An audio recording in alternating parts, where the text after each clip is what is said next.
Good evening, everybody, and welcome to the Israel Brief, brought to you by Lay of the Land.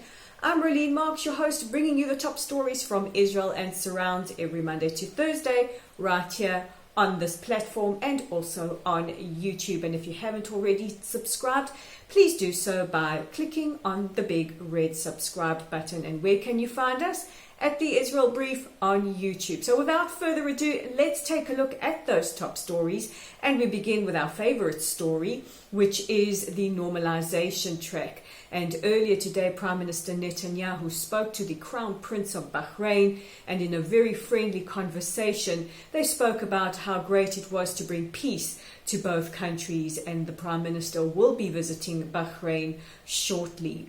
And we now go to the United Arab Emirates, where Israel and the UAE have signed a memorandum of agreement on cooperation between startups. What has been quite phenomenal to see is the warp speed at which mutual cooperation is progressing between Israel and the Emirates. And now down to Africa and to the Sudan, where an Israeli delegation is there at the moment looking at ways to cooperate with the African states as far as the economy, agriculture, and humanitarian assistance is concerned. And yesterday we brought you the story that the Prime Minister had been to Saudi Arabia with the head of Mossad and the US Secretary of State, Mike Pompeo.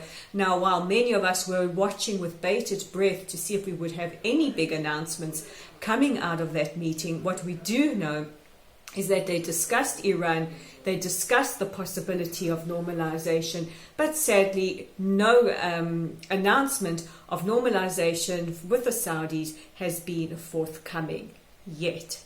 And now we come back to Israel, where we look at how we are handling the COVID-19 global pandemic. And according to reports, Israel will be receiving several million of the Pfizer vaccines from next month, and this is according to several reports. And the latest coming in today is that areas which are green or have very, very low infection rates will see the kids going back to school. I think there are parents all over the country who are heaving a sigh of relief. And one thing that Israel has been lauded for is our record on female entrepreneurship.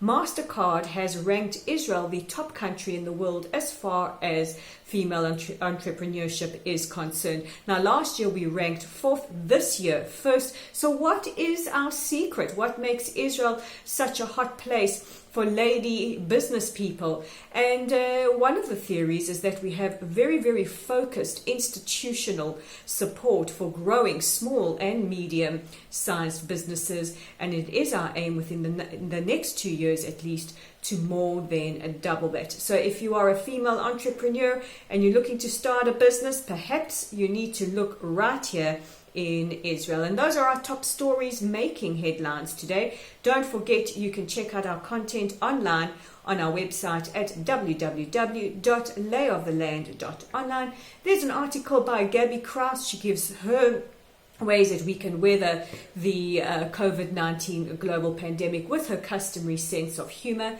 It's also up on our Facebook page. While you are there, if you haven't liked or followed us, please do so and share our content. Interact with us on Twitter at layoftheland5. We love it when you do, and don't forget to subscribe to our YouTube channel at the Israel Brief. So short and sweet today, but we'll catch you again tomorrow for another edition of the Israel Brief. I'm Rolene Marks, and let's chat news from Israel this time tomorrow.